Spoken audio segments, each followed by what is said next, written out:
ህልም አይቼ ማታ ሀገሬ ሲያልፍላት አዋቂ ቤት ሄድኩ ጠዋት ላስፈታላት። ከአዋቂው ቤት ስደርስ ወልጋዳ ኩርሲ ላይ ያስቀመጡኝና ከፊት ለፊታቸው በልተናገር አሉ። ኮስተርተር እንዳሉ ባልፈቱት ፊታቸው የዋዛ አይደለው። እኔስ ምን ፈርቼ መቀደድ ጀመርኩ በህልሜ ኮርቼ። እንዲህ ይመስለኛል ሀገሬ ኢትዮጵያ የዘራችው ሁሉ እጥፍ ሲበቅልላት፣ እንግሊዝ አልፎ አልፎ ጀርመንም አልፎ አልፎ ብድር ሲለምኗት፣ እንዲህም ይመስለኛል አሜሪካም ቸግሯት ያ ሁሉ ትቢቷ ኃያልነት ክዷት ወደምዬ ኢትዮጵያ እጇን ስትዘረጋ ሀገሬን በቁጣ ከአሜሪካ ምድር ላይ ግብረ ሰዶም አጥፊ፣ እርዳታ ከፈለግሽ ቤተ እምነት አስፋፊ፣ ካልሆነ አታገኝም የስንዴ ረጋፊ ትላለች ሀገሬ በየቀና ሁና።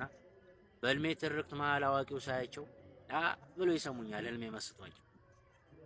እኔም ቀጠልኩና እንዲህም ይመስለኛል ሀገሬ ኢትዮጵያ በድንጋይ ላይ ድንጋይ በቄንጥ ገንብታ የሚለሰልሱ ረጃጅም መንገዶች፣ የሚተቃቀፉ ሰማይ ጠቀስ ፎቆች፣ ያግድቧም አልቆ በአባይ ወንዙ አሰስር ባቡር አሳልፋ ድንበር ልታሰፋ ሱዳንን ስትገፋ፣ እንዲህም ይመስለኛል ሀገሬ ኢትዮጵያ ለዛች ምስኪን ቻይና ምስረኛ ስትልክ መንገድ ልትሰራ፣ እንዲህም ይመስለኛል ሀገሬ ኢትዮጵያ በየመንገዱ ላይ ልክ እንደ ሚኒሻ ሚሳኤል አቁማ በየክልሉ ላይ ኒኩለር ስታብላላ፣ ኪም ጆንግና ፑቲን ወኔያቸው ሲነጠቅ መንቦቅቦቅ ሲያበዙ ለምዬ ኢትዮጵያ